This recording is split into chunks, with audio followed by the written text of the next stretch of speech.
weather in South Georgia is moving toward the spring season.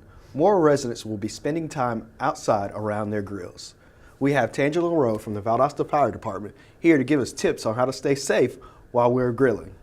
Welcome to City Focus, Tangela. Thank you. Thank you for having me. What are some of the biggest mistakes that are made when grilling and that could potentially cause a fire? One of the things we want to make sure that people understand that they don't need to be grilling indoors. We don't want to have it in the garage, under any type of eave. You don't want to have it close to the house. You want to have at least about 10 to 20 feet between your grill and your structure. Okay. Now, what about on a deck? What should we do if we're grilling on a deck? Should we move it? I suggest that we don't do any type of a grilling on any type of a decking or anything like that. Okay. And when people are grilling outside, often children or grandchildren can be outside playing. You could have pets around. What should we do to keep our children and pets safe? You always want to make sure that we have at least a 3 to 4 foot clearing around any type of a grill, heating, even indoors, your ovens. You never want to have kids within 3 to 4 feet of any type of a burning surface. Okay. Now, some of us use gas grills or propane. What are some of the tips, some precautions we can take if we're using a propane or gas grill?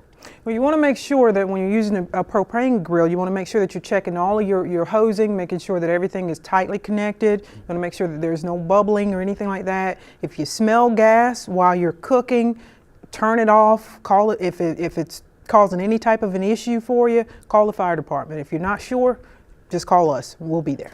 Okay.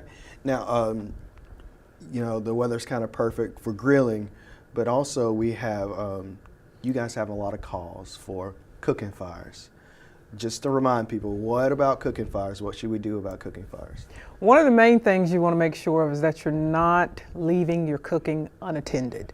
That's the biggest problem that we run into, where people decide, oh, I'm just going to run to the store, I'll only be gone 5 minutes. But one of the things they don't take into account is that anything can happen in those 5 minutes that you're gone. You know, you may get out of the house and get into a car accident. You're not going to be back in 5 minutes. So just keep that in mind. Even though you may think, oh, I just got the oven on, it'll be fine. Just keep that in mind. Anything can happen while you're out there. And one last thing about grills, while you're grilling, should you keep a fire extinguisher near, or water hose, something like that, just for precautionary purposes? That would be a good idea. That would be a really good idea. If you have a fire extinguisher, hopefully you know how to use it. Remember PASS, P-A-S-S, pull, aim, squeeze, and sweep. And water hose is great too. All right. Well, Tangela, we want to thank you for coming in and giving us these valuable safety tips.